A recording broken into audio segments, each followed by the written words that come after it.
So, welcome to our day three class in our Excel.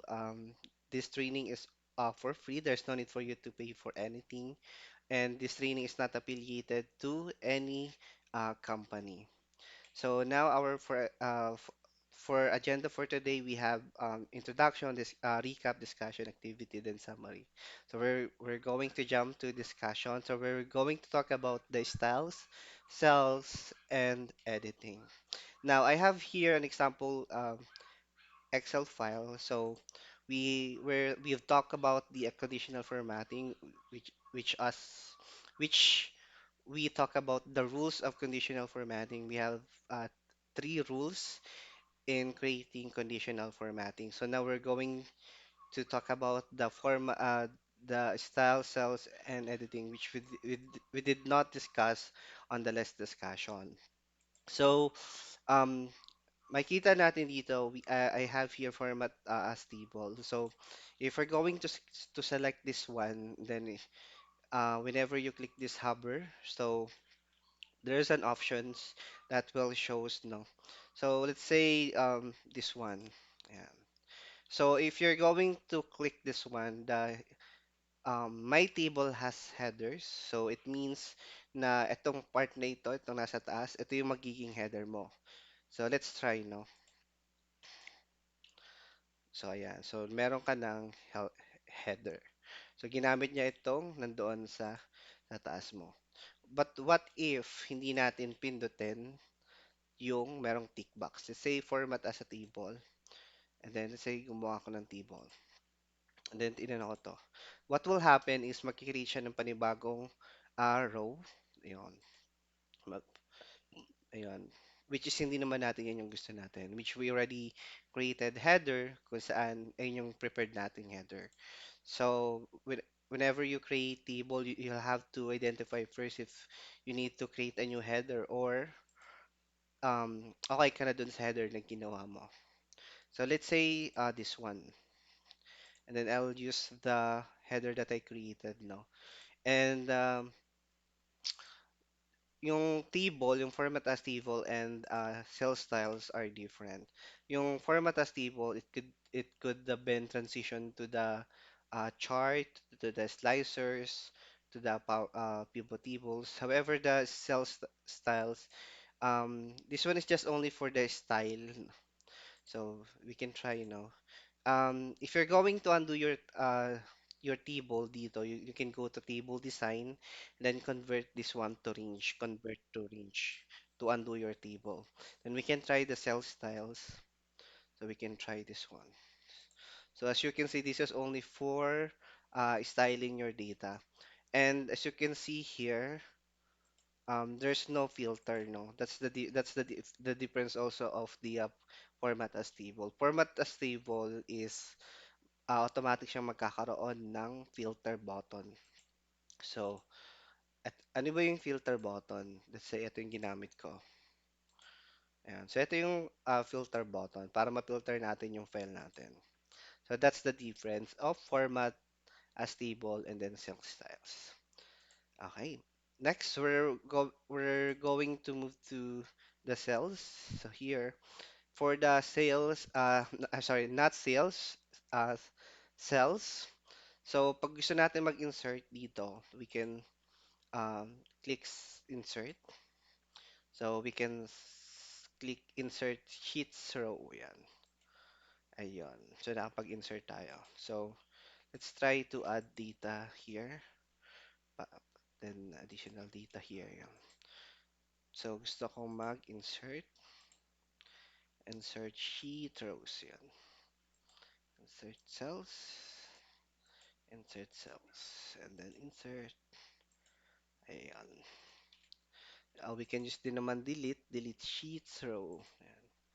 Delete cells. Ayan.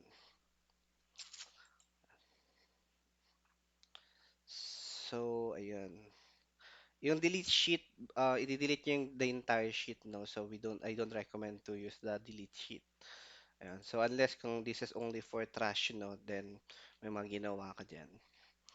And then, next, the format, no? Format here is one of the uh, tools that we use here in Excel Ribbon, no?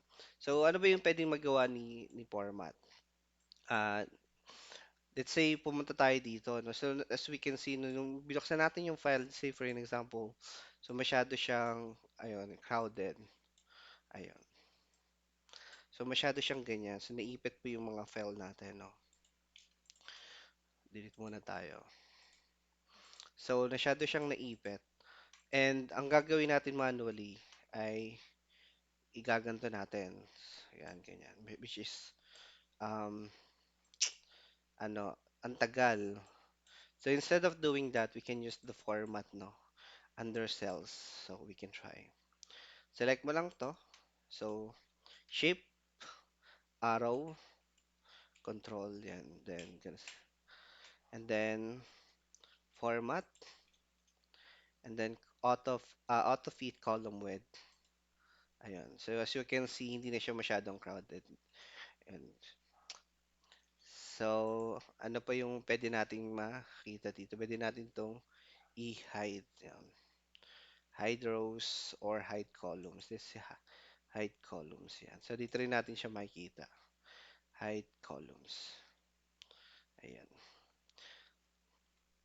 So, take note guys sa columns yung in-hide na yan. Pati yung file mo dito sa taas, ma-hide din yan. Ayan. So, be aware doon.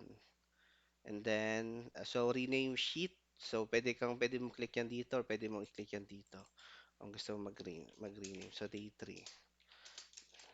ME. So, yan. And protection sheet. Ito. Dito, pwede kang ilock yung mga gusto mo ilock. Let's say ito. So, kapag pinindot mo select lock cells, kapag hindi ka makapindot yan. Ayan. So, ang gagawin mo to troubleshoot, click mo lang to, format, then unprotect sheet mo lang. Ayan. So, nakapindot na ako. Ayan. So, ayan. Nakapindot na ako. Ayan. So, isa yun sa mga ginagawa for troubleshooting kapag hindi mo na ah, napipindot yung data na sinend sa'yo. Okay. So, next. So, dito, meron tayong tinatawag na AutoSum. Here, pwede mo i-click to si AutoSum kung saan automatic lahat ng total sales for na to per day, pwede siyang automatic siyang magsasum. AutoSum. Ayan. Ayan. Enter. Ito yung total sum. Or shortcut key, Alt, then equal sign. Ayan. Enter. Alt equal sign. Ayan. So, pwede nyo siyang i-try. Aside sa AutoSum, pwede rin siyang yung average. Enter. Pwede naman siyang count numbers. Count if 12. Ayan. So, count if, binibilang niya, no? So, binibilang niya itong numbers of rows mo. Ayan. So, max, ayan. Max, ayan. 750, pinakamataas. And then yung pinakamababa, 250. Ayan. Ayun yung max and minimum. Yeah. And then yung fill, ito. Fill. Ano bang magandang example dito sa fill? Okay, ito. Fill. So, delete natin.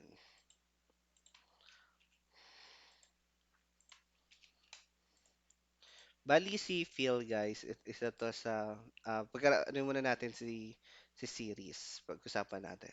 Bali si series, pwede siyang makagawa ng numbers. So, ang ginagawa natin most likely kapag tayo nagta-type, wait lang. So, kapag tayo nagta-type, ang ginagawa natin, 1, 2, 3. So, gaganyan pa tayo, no? So, yung iba, so, instead na doing that, ang gagawin na lang natin, maglalagay ka muna dyan ng either 1, and then you can go to fill, then series, and then kung gusto mo ba siya ng naka-rows, yan, and then stop value, pwede mo siyang 100 or 10, let's say 10, so yan, naka 10, so naka-row siya, no, series as 10, or pwede mo namang gamitin na series, columns, 1, 10. Yan. So, yung rows, pahiga, and then yung columns, patayo. Ayan. Pwede mo siyang gamitin, no? Instead of typing 1, 2, 3, ganun. So,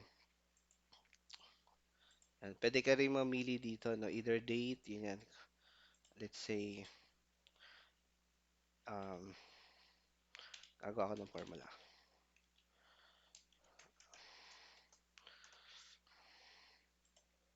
Palitan nyo lang to, kasi nga, date yung pinag-uusapan natin. Short date, ayan. So, gumawa ako ng formula, then fill, series, and then date. So, na-recognize niya na this is date. So, kaya napaka-importante na alam niyo yung format type nyo para recognize ni Excel kung ano yung ginagawa nyo. Yan ay magkakaiwalay. Pwede niyo siyang pag-isahin. I love, kunyari ito, I love peach. Yan. Gusto niyo siyang pag-isahin. So, ang gagawin niyo lang, um, fill, and then justify. And i-ano nyo muna siya. Um, yung una, pinakaunang cells, siya yung malalagyan, no? Fill, then justify. Yan. Allow PH. Then ito, try natin. Fill, justify. Ayun. So, bawal yung numbers and formulas. Kasi meron din siyang rules, no? Numbers and formulas. Yung merong formula. Okay, let's say, um, my cat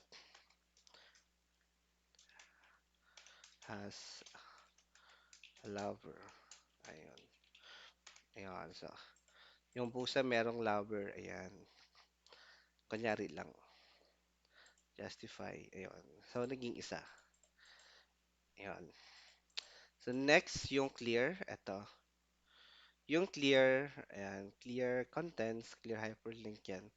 So, meron dito, katulad nito, meron tong hyperlink. So, whenever I click this one, it will be routed to the hyperlink that I linked doon, no? So, which is, I linked the Facebook. So, whenever I click this one, it will automatically routed doon sa Facebook.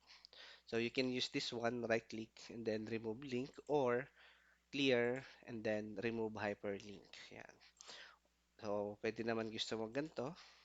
Kung gusto mo buray lahat ng nandyan, clear, then clear all. Magkaiba yung clear all and then clear contents, no? Sabi dito, clear everything from the selected cells. All contains formatting and comments are cleared from the selected cells.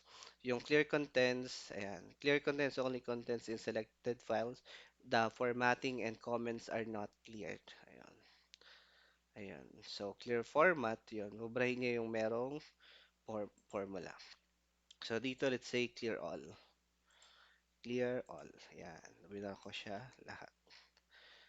Then, Control C. Ito, format. So, dito, meron siyang formula. Ito, formula ko. Tanggalin ko yung formula. Clear formats. Ayan. So, since ito meron tong formula, tinanggal ko yung formula niya. Kaya, naging ganito siya. So, pwede naman natin siya balik. Short date. Ayan. So, kapag kinilar mo yung formats nyo, yung formula nun, merong formula, um, automatic siyang napapalitan yung format type niya. Ayun. So, take note on that. And then, clear hyperlink, which is the one that I mentioned dito. Ayun. So, next naman, yung itong find and select. So, find and select is kapag pwede nating mahanap dito yung mga find to. So, kunyari hanapin mo David. Yan. Ganun lang. Parang control F yan. Makikita mo siyang David. And yung replace naman, kunyari yung pangalan ni David, pwede mo siyang replace ng Anthony. Anthony. Pwede mo click replace all or yung replace yung selected niya lang. Replace all ko na lang. So, David Brown magiging ayun, Anthony Brown. As you can see dito, naging Anthony Brown siya, no? Ayun. Ayun yung nagagawa ni find and select. And pwede rin tayong pumunta sa go to or go to special. Ito. So, kunyari, ah, sa comment, ayan. Ito yung comment. Kapag pumunta ka dito sa part na ito, gawa tayo ng comment. Right click and then insert comment. Yan, pwede kang maglagay ng comment. Yan. Yan, tapos click mo lang kung saan. Punta ka sa find and select. Go to special, comment. Pag kinilik mo yan, mapupunta ka dun sa may cell na merong comment. Ayun. Ito yung merong comment. So, next is yung find and select and then formula. So, pag piniklik mo ito, mapupunta sa may formula. So, ito, merong tong formula, no, kasi nga yung sum. Ayan. Yung subtotal, ayun. So, hanap pa tayo. Find and select. Then, formulas. Ayan. So, ito, lang, ito yung may formula. Ayan. So, tinanggal ko pala yung formula dito kanina. Next, yung, tapos na tayo sa may comments. Dito naman tayo sa may conditional formatting. Ayan. So, halos wala siyang merong conditional formatting. So, i-convert nga natin to sa range. Um,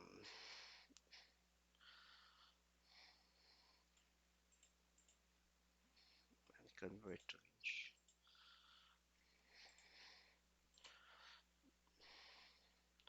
Cell type normal. And then, find and select. Lagyan natin ng rules. Let's say,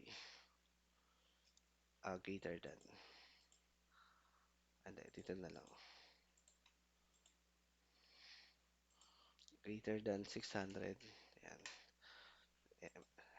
Ay, ayan. So, yep. Ayan na. Click natin yung conditional formatting. Ayan. So, napunta siya sa merong conditional formatting. Ayan. And then yung data validation. So, data validation, dito yan yung part na ito, no?